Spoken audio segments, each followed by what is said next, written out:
Hello. This week's verse is Romans 10:9-10. I'm going to read it and just jump right in. So, Romans 10:9-10.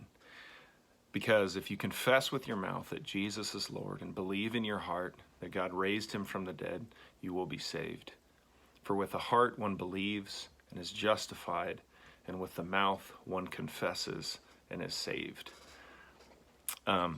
Now, obviously, the verses that we are learning are verses that are going to help you share the gospel.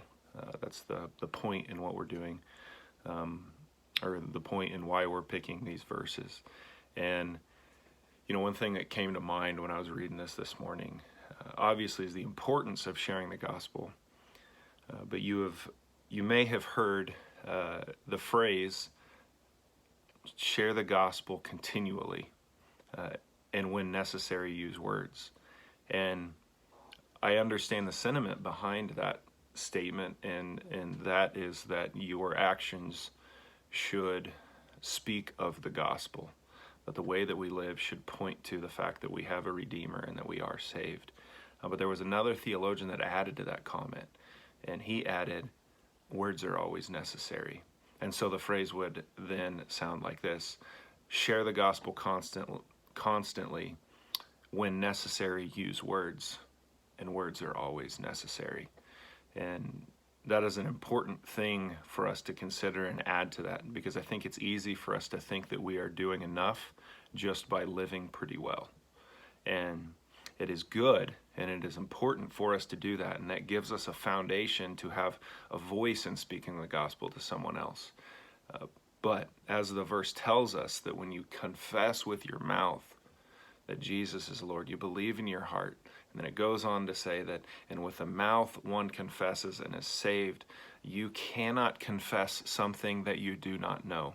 You cannot believe in something that you have not heard. And so if we expect people around us to know the gospel, they cannot know the gospel just by seeing us act nice to them. Now, that is important, and that gives us the foundation for us to say, hey, I'm different because I know someone, and that person is Jesus. And that gives us the words to speak to them. But if we do not share the truth of the gospel, they cannot respond to it. They cannot confess with their mouth something they do not know. They cannot believe in their heart something they have not heard. And so in the midst of all the mess that's going on in the world, and that I have said over and over again the last couple weeks, it is a reminder of the need of the gospel. It is a reminder of how important it is for us to live in the gospel and to live in the hope that the gospel gives, and to share that hope with others. So I pray that you are challenged in that. I pray that you are excited to share the gospel with others. We are in a time where it's a lot easier to share the gospel. Making that gospel conversation happen is a lot smoother, because there's a sense of fear, there's a sense of misunderstanding of what's going on, and confusion of what is going on in this world. People are looking for answers.